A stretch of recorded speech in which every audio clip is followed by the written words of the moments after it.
Meu Deus, não fazem isso.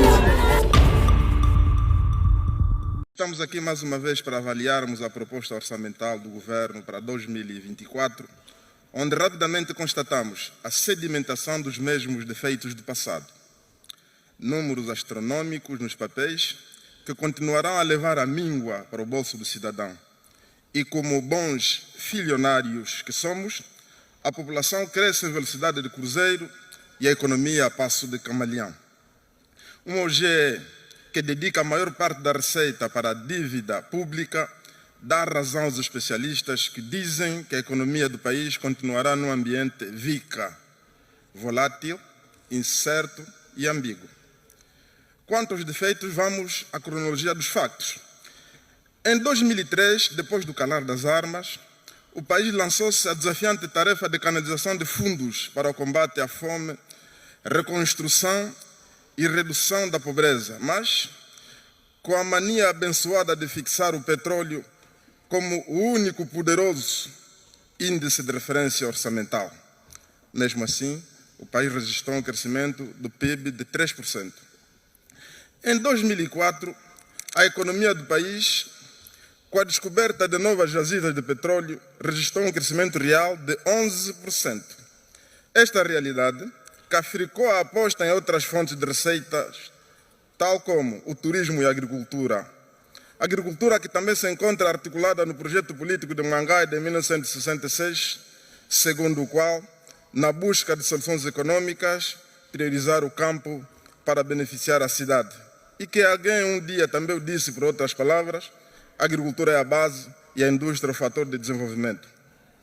De 2004 a 2009, a economia do país manteve um crescimento de 2 dígitos.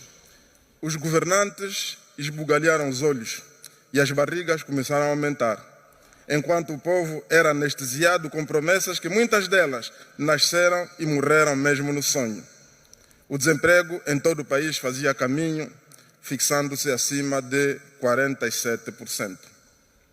Mas nessa altura, a narrativa discursiva dos governantes era, graças à visão clarividente do presidente, que tinham sido reduzidas as desigualdades sociais entre os cidadãos.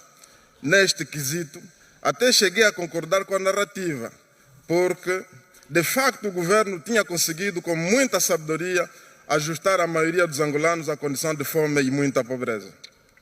De 2011 a 2015, a economia nacional começa a minguar e um anestésico foi trazido a lume. Aos angolanos foi solicitado o respeito por aqueles que tinham feito a acumulação primitiva de capitais.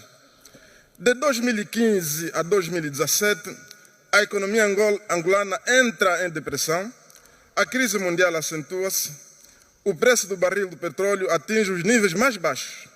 Este facto viria a expor e provar a fragilidade da petrodependência e reforçar a necessidade de diversificação da economia, que não só aumentaria a renda nacional, como também geraria maiores oportunidades de emprego para a juventude, que é a maior franja da população angolana. Em 2017, propriamente dito, fomos brindados com uma sinopse de jajões de que as coisas mudariam e que far-se-ia um combate sem tréguas contra a corrupção. Combate este que estava sustentado em pressupostos movediços, com a tristemente célebre tragicomédia intitulada "Encontrei os cofres vazios, mas não zerados". Não deixei os cofres vazios. Azar não é só óbito. Em 2022, no setor social, por exemplo, o Executivo ludibriou-nos com o aumento de fundos para os setores da educação e da saúde, mas foi nessa altura em que assistimos à maior vaga de greve dos professores e uma procissão de evacuação de doentes de 5 estrelas para o exterior do país para se tratarem, enquanto o povo sofredor lutava com todos os problemas possíveis e imaginários do dia a dia, num país com escassez de alegria e de felicidade. Excelências, senhores ministros, como agentes de bem, não permitam que o povo continue a pensar que o executivo está sendo usado pelo diabo. Sensibilizem-se com o sofrimento do povo. Vão às ruas, aos táxis, às lojas, aos armazéns para ouvirem a ópera das mamães sofredoras. Sócia, sócia, sócia, ué. Até há mamães que já pensam em fazer sócia de gás.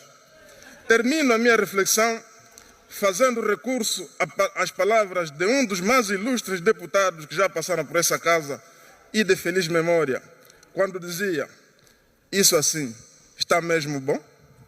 Obrigado, Raul Danda. Obrigado, excelências. Tenho dito e muito obrigado.